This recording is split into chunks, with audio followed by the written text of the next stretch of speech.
We all have cordless batteries and cordless drill or sawzall or this kind of equipment. After a while, they die because it's almost useless after 2-3 years or even less because of the battery. Battery is not powerful enough.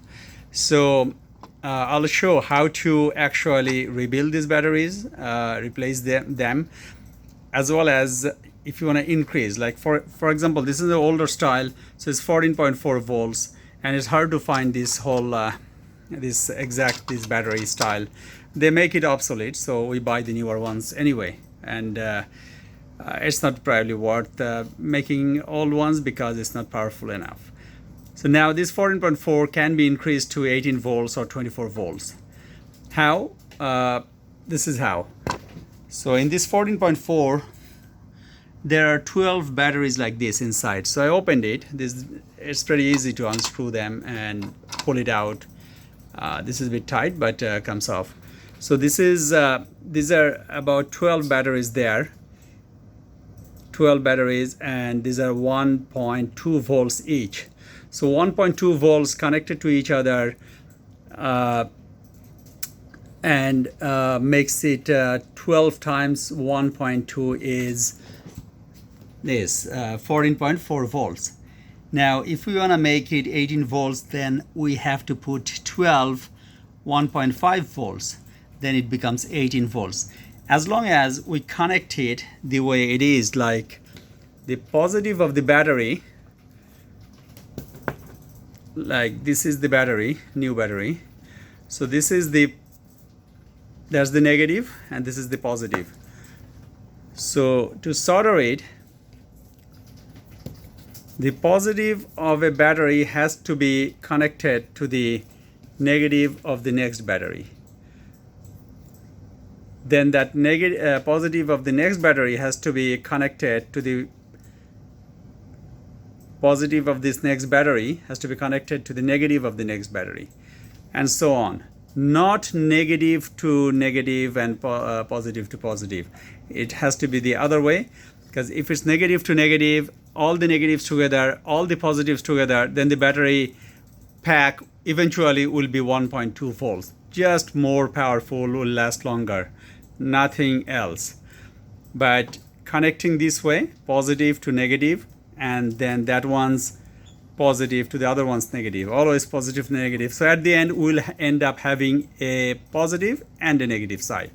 That's what these guys have. At the end, this top of it is the positive of the whole pack, and the other part of it, the port, this is the negative, and it's written here too. You want to mark that. You want to make sure that you know which one is positive and which one is negative, which side. So this side probe will be negative here, and this side probe is positive, and this is connected to one of them, the other one, third one in this case. Some might even have a ground.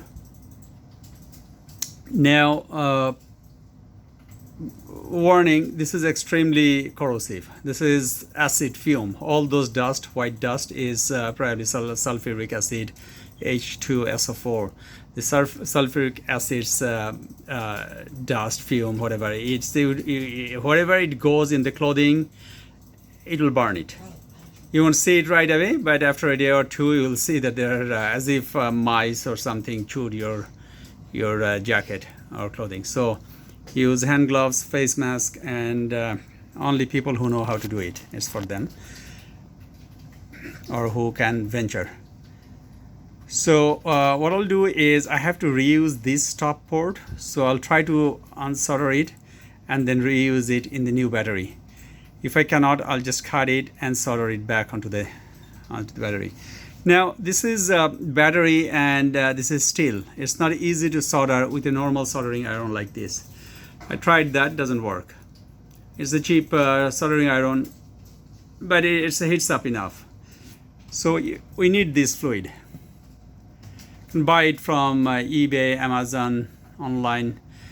You need a little bit of this fluid, a tad of it, to, for example, drop there, and then solder with a with this is you see that it's written for stainless steel soldering, special core solder wire. So it's special core for stainless steel, and 183 degrees Celsius its melting point. That's pretty high, and there are some even higher, 400 or something. So these are the detail you can see, and try search on that, and you can buy it online as well. I used to give link for Amazon, but really a lot of people buying from there or checking, but there's no commission or barely anything that Amazon pays eventually. So it's not worth the time anymore. I'm just doing this so some of you will get some help fixing their project. So all these batteries, I'll go connect negative to positive that way, and two will end up staying to connect to these wires to the port. Just make sure it's compact like this. This is how compact it is, all these batteries, the old one. Otherwise they won't fit this battery pack. So let's try. Thought I should update you a little bit. So it's fairly easy to solder them. Make sure that the loop doesn't accidentally close, because it did close in my case, and you see the fire. So it almost started a fire. In a flash of a second, this plate in the first case was red hot. So good that I seen it, and before it started a real fire, I could stop it. Now another thing is this chemical is it smells pretty bad, so do not inhale that fume. Do not inhale that fume. Well ventilated area with some exhaust fan or so at least running, and on a ceramic board is best, not wooden board, to do this kind of work, real work table. So almost done, and I cut one side before I even bring it here. I cut one side, I see which one will connect, and then cut one side and keep the other leg, because what happened here was as I was doing here, the other leg touched, because I didn't cut it, so it touched and it completed the circuit. If it completes the loop, then current flows, and right away high voltage there, right? High current. So these are powerful batteries, very powerful. So 1, 2, 3, 4, 5, 6, 7, 8, 9. 9 there. I'll finish the 12. And it can be even in a box, like I can put 50 batteries this way and make it like, what, 60 volts or something with 50 batteries. This is how, like, it'll be a big box unless you find a smaller 1.2 volt batteries. Let's continue. So here's the final product. I didn't put it inside the case yet. What I did is put a lot of electrical tape to cover the positive negative that's going, so that there is no conductor line in future corrosion or so can form and connect them. The original battery pack did come with some sort of the mica kind of insulator, which is full of corrosion, so I'll still put one at the bottom, but all around, even as I was doing it, I kept taping the part that I finished. I kept taping, covering, so it doesn't accidentally, it doesn't complete a loop, because all these new batteries come with two ends, right? This and that, and once I take it off, I cut one of the ends, but before I cut it, in the meantime, there could be a fire, and this is a serious fire hazard, and I don't recommend normal people do it. And now I know, actually I learned a lot. Now I know why the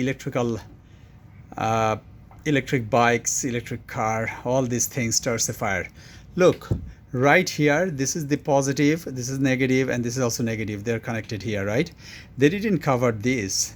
They didn't cover this. It could have touched one of the batteries positive right there, because eventually it'll go right there. Also, this positive and negative and their ports inside below this tape that I put is so close to each other. I mean, they almost jumped, they almost sparked, and this is a high it's a power pack. They almost jumped. I'm like, oh my. So I moved it away and covered it with 2-3 layers of electrical tape. And now what I'm going to do is, it should be ready now. I'm going to measure. This is the positive and this is negative. This is also negative. So I'm going to measure the voltage between this and that. It should be 14.4 at least, if not more. Batteries are new. Let's see. Now we're going to measure it. Measure the voltage between the positive and negative.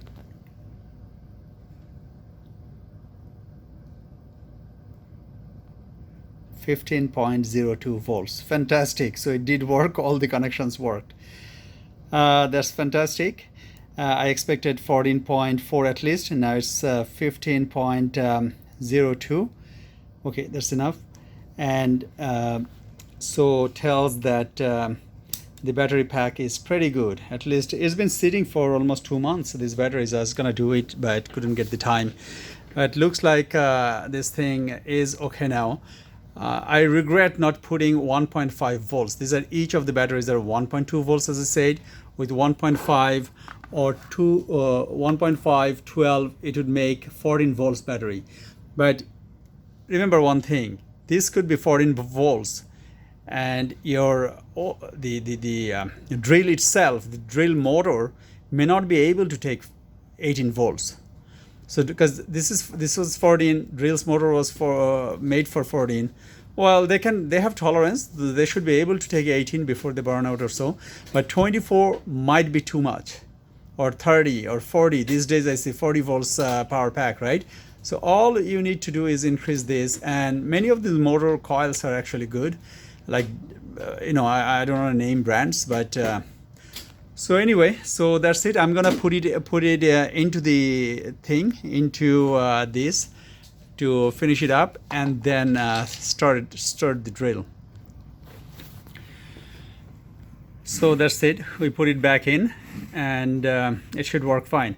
So when you install it, put the cover back in, or battery back into this case. Remember, the battery can easily go in the wrong direction. Well, we ended up doing that, like this side.